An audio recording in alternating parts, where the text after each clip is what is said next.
If you still believe, if you've watched any more than half of the video, that you can take the Bible literally, then you haven't been paying attention.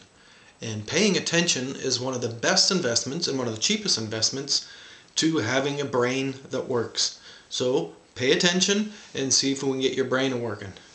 Okay, one of the things that was very different about the believers and the hordes and the slaves of the time when this book was written 4,000 years ago about that they didn't believe that there was such things as natural causes. No one thought that perhaps the weather was independent of humans, and actually they thought the universe was only there to give us the planet Earth, and at the time it was still flat, and the stars were just dots in the sky, and everybody believed that things happen because God wanted them to happen. It's our obsessed desire to be relevant, and I'm not saying we're not relevant. I think we can be relevant to each other, but that a God is making our weather is a little bit naive, and we can fuck up the weather, of course, if we put enough pollutants in the air. We already see that. Maybe not everything we do is directly a result of global warming, but the fact that many species on this planet are dead and extinct because of us is a fact. And 80% of the wilderness has been hacked down because of us, and it is changing the environment. How much is it changing? No one knows. How devastated the state is going to stay? Nobody knows that either. We probably can catch the curb on it if we wake up.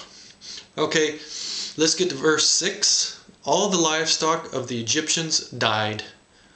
That was the pestilence. There was some kind of pestilence, and if you were an Israelite, you didn't have to worry.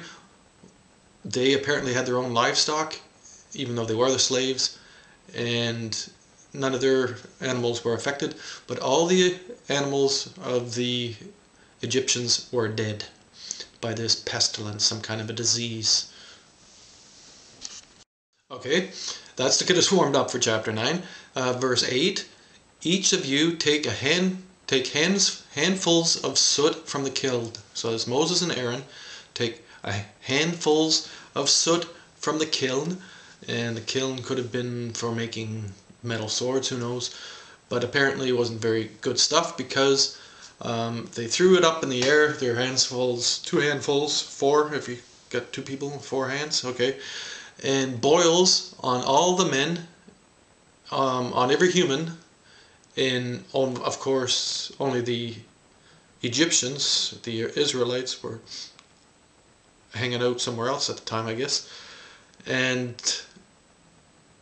even the Pharaoh's magicians had boils, so they couldn't come out and make any boil tricks, so that Moses won the boil trick thing. So everybody was covered in boils and sores, and the reason Moses was terrorizing everybody and not just slaughtering everybody was because they wanted to become world famous, and that's right there in one of those verses. And the next thing after the boils, we'll get right into that. Heavy hail, and if you didn't have your slaves inside, and if the story makes any sense, then the slaves were Israelites, so the Israelites were also killed in this hail.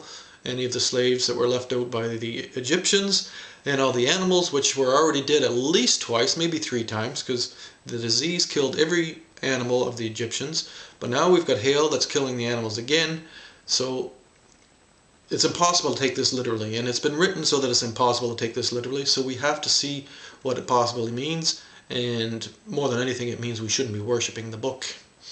Okay, remember, reality counts. Okay, verse 23, so Moses held out his rod toward the sky, and I'm not going to try to get you to think that it was his penis, but I can't think of it being anything else. I mean, I can imagine, you can imagine anything. That's what stories are all about. You imagine, and that's how stories are written, so that you can imagine things. It's part of creating activity in your brain. And this book is pretty good for that. Okay, they get the thunder and the hail and the fire all come on down, and this means, of course, that God is angry. And verse 26, only the region of Goshem, where the Israelites were, there was no hail. So the Israelites, although they were slaves, weren't working that day. They all stayed at home, or the ones that were working got killed, or they went in the field.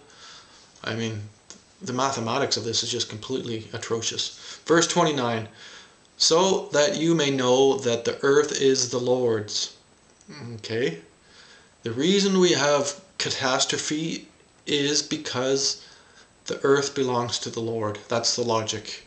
That war and pestilence and tornadoes and hurricanes, everything, that is vengeance of the Lord. And this sort of propagation of concept is still working for most people. They believe that if they've got a disease, or if they've been caught in an unlucky event and lost their legs or something, that it was God's judgment. It is not God's judgment. There is no such thing as God's judgment, and we got to get over that.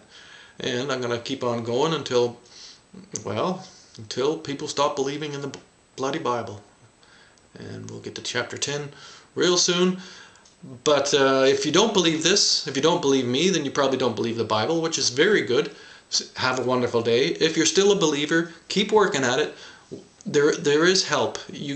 I mean, almost everybody used to be a believer, and now we've got, I don't know what percentage of the population of the planet, but we've getting to a point now where there's more and more people who don't believe and actually question their environment. We even have science now, you've maybe heard about that.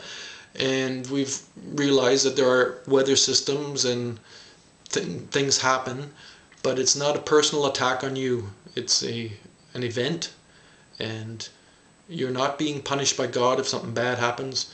So relax, take it easy, and enjoy your day.